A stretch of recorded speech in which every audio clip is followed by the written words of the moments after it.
आदरणीय श्रीपाल जी भाई साहब, आज हम सभी यहाँ धर्म नगरी भावलिया में इस साहित्यिक वातावरण में सुनने के लिए आप सब आए हैं।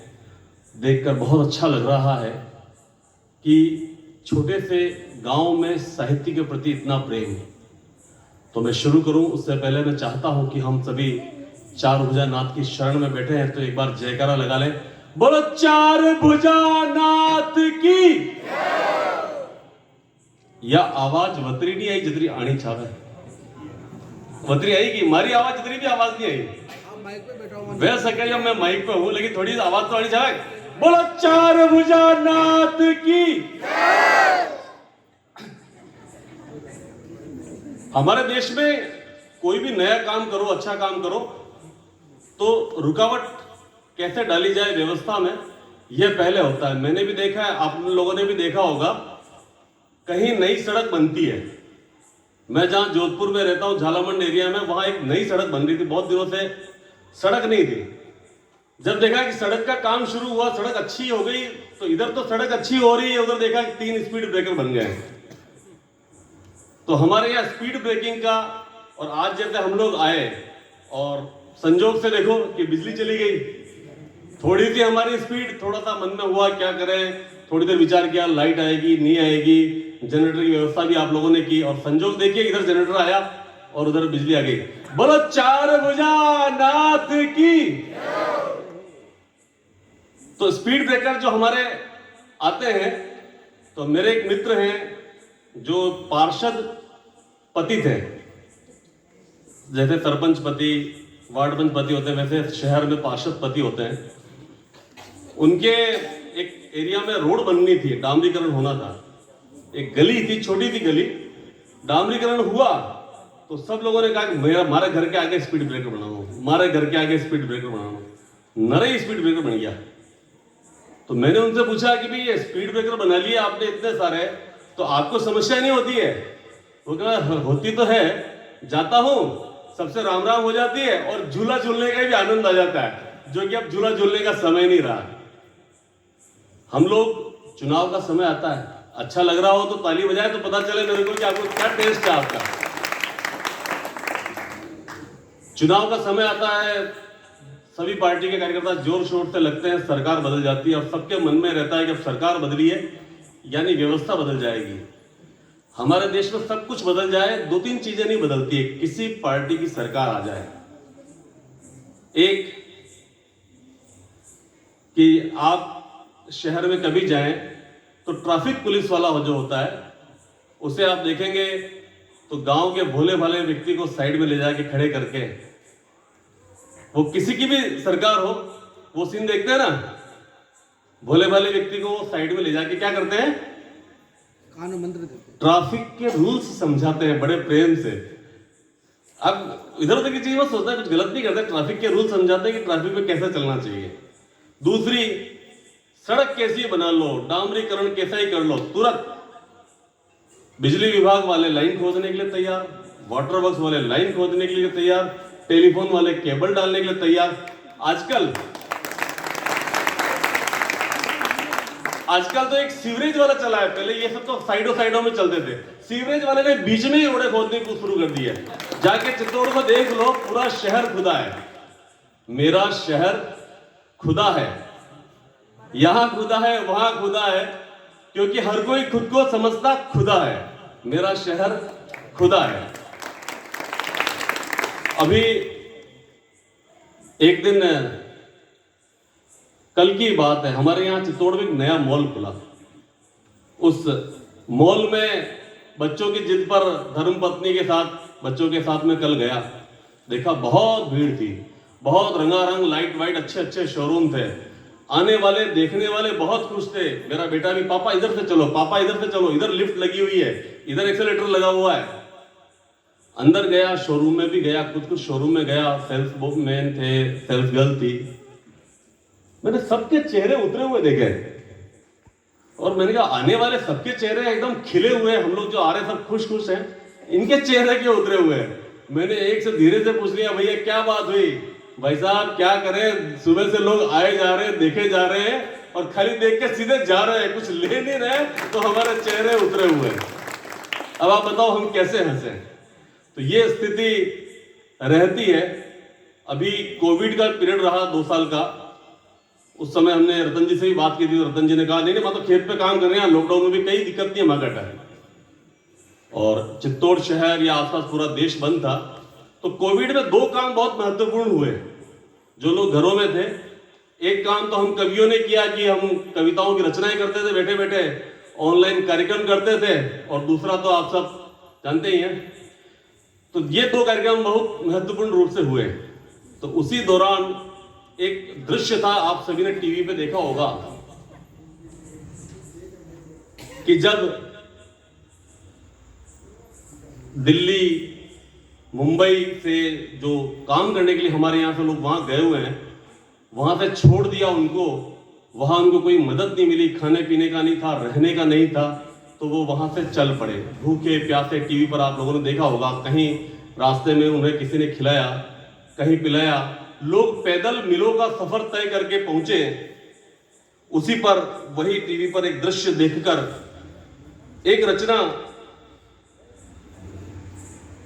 जो मेरे मन में आई और मैंने तुरंत लिखी, वही आज आप सभी के साथ साझा कर रहा हूं।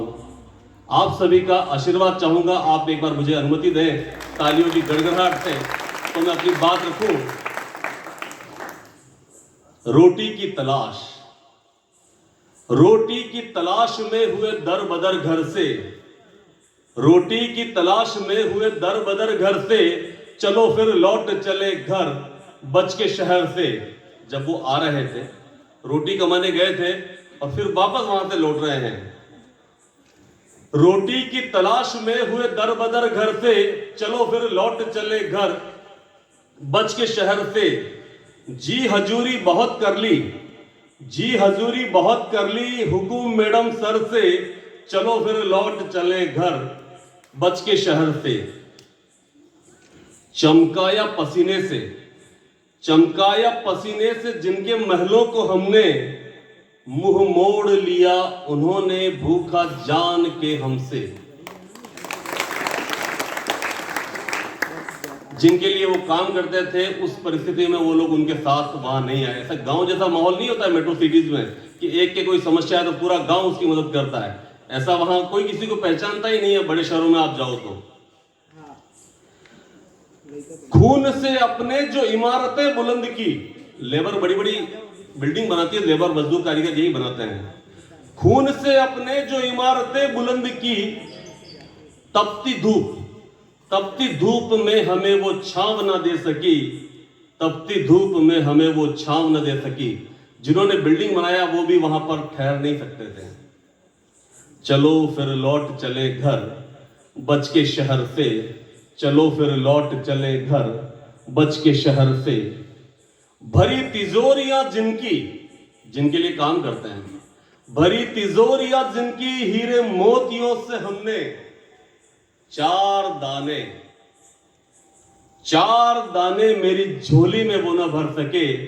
चलो फिर लौट चले घर बच के शहर से, चलो फिर लौट चले घर बच के शहर से। शहर के जहर से, जहर के कहर से, जहर था ना कोविड वायरस कोरोना, शहर के जहर से, जहर के कहर से, चलो फिर लौट चले घर बच के शहर से। चलो फिर लौट चले घर, चलो फिर लौट चले। बहुत बहुत धन्यवाद। थोड़ा सा पानी मिलेगा पीने के लिए? पीछे धन्यवाद। इसी के साथ एक थोड़ी सी आपको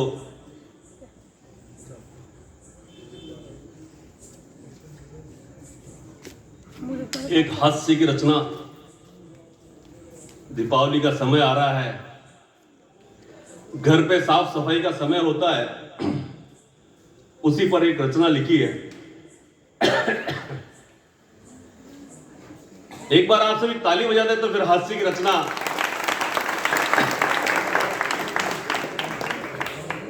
दिवाली की सफाई में मिले, दिवाली की सफाई में मिले खत कुछ नए पुराने,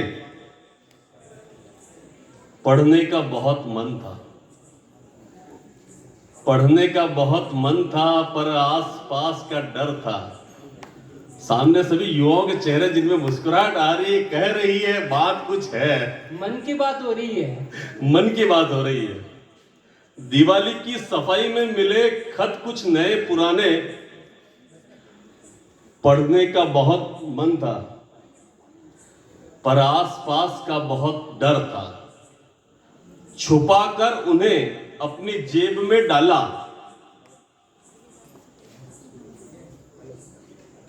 छुपाकर उन्हें अपनी जेब में डाला, ध्यान रखा कोई देख न ले साला। बन गया चोर मैं अपने ही घर में, बन गया चोर मैं अपने ही घर में। खत तो मिले पर वो न मिला जिसे मेरी नजरें ढूंढ रही थी। चाहे पुरानी फटी धुंधली ही सही, चाहे पुरानी फटी धुंधली ही सही, कोई तस्वीर मिल जाए। मन बड़ा बेचैन था, मन बड़ा बेचैन था। पत्नी भी हाथ में झाड़ू ले खड़ी थी। मजा आ रहा तो तालियां बजा दो ताकि पता चले कि आप तक मेरी बात पहुंच रही है, आप समझ रहे हैं कि मैं क्या कह रहा हूं। पत्नी भी हाथ में झाड़ू ले खड़ी थी।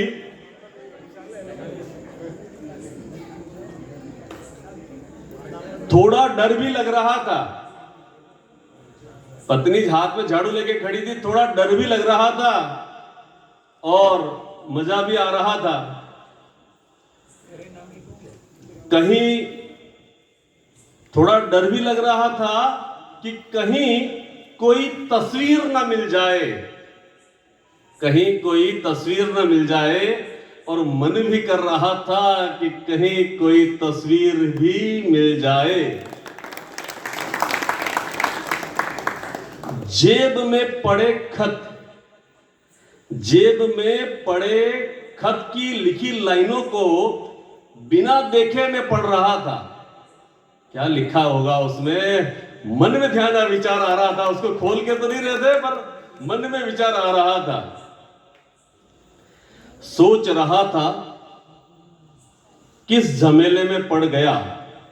फिर विचार आया कि अगर सफाई में नहीं लगता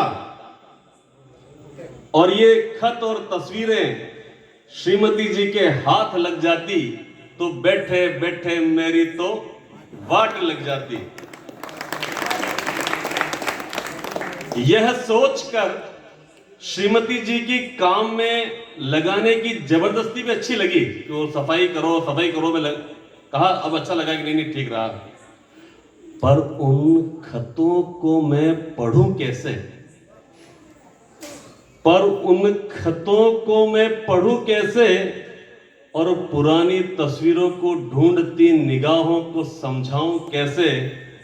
बड़ी तकलीफ हो रही है, बड़ी तकलीफ हो रही है और मजा भी आ रहा है। बड़ी तकलीफ हो रही है और मजा भी आ रहा है। मजा आया हो तो जोरदार बताइए कैसे मजा आया।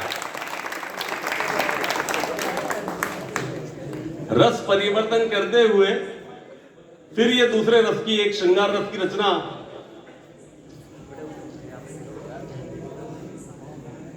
अपनी तलाश में निकला हूं, अपनी तलाश में निकला हूं। एक मिनट, थोड़ा सा मजा नहीं आ रहा है तो एक दूसरी चीज सुन लीजिए। चलो रचना को ब्रेक देते हैं। अभी एक शोरूम में गए थे तो वैक्यूम क्लीनर वाला सेल्समैन महिला को बता रहा था कि ये वैक्यूम क्लीनर जड़ों से खींच के कचरा निकाल देता है। जड़ों से आप खाली इसको टच कीजिएगा, हवा से खींच के कचरा निकाल लेगा। जब वो बार बार इंसिस्ट कर रहा था तो श्रीमती जी ने अपने पति की टाट को देखा कि यार इससे भी निकाल लेगा क्या। आशा भरी नजरों से देखा तो ये एक सकारात्मक सोच का नतीजा है। अपनी तलाश में निकला हूं, शायद कहीं मुझसे मेरी मुलाकात हो जाए। सोच रखी है कई बातें, शायद कहीं मुझसे मेरी बात हो जाए। पलट रहा हूं दिल की किताब के पन्ने, पलट रहा हूं दिल की किताब के पन्ने। पलटते पलटते शायद फिर वही पाठ आ जाए। अपनी तलाश में निकला हूं, शायद कहीं मुझसे मेरी मुलाकात हो जाए। उलझती रहती है जिंदगी कई धागों में, उलझती रहती है जिंदगी कई धागों में। शायद उलझकर फिर से सुलझ जाए।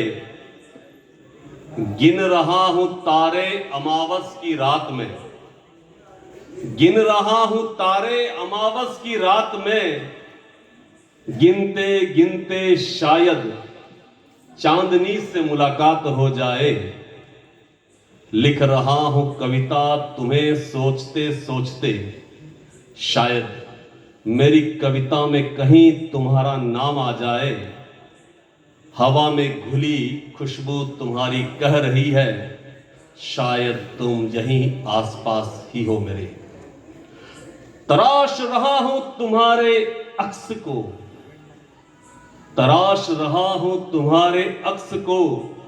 शायद उभर कर तुम्हारी मूरत बन जाए। सजा रहा हूं उन सपनों को, सजा रहा हूं उन सपनों को जो पूरे हो तो खुशी से मेरी आंखों से आंसू बह जाए। अपनी तलाश में निकला हूं, शायद कहीं मुझसे मेरी मुलाकात हो जाए।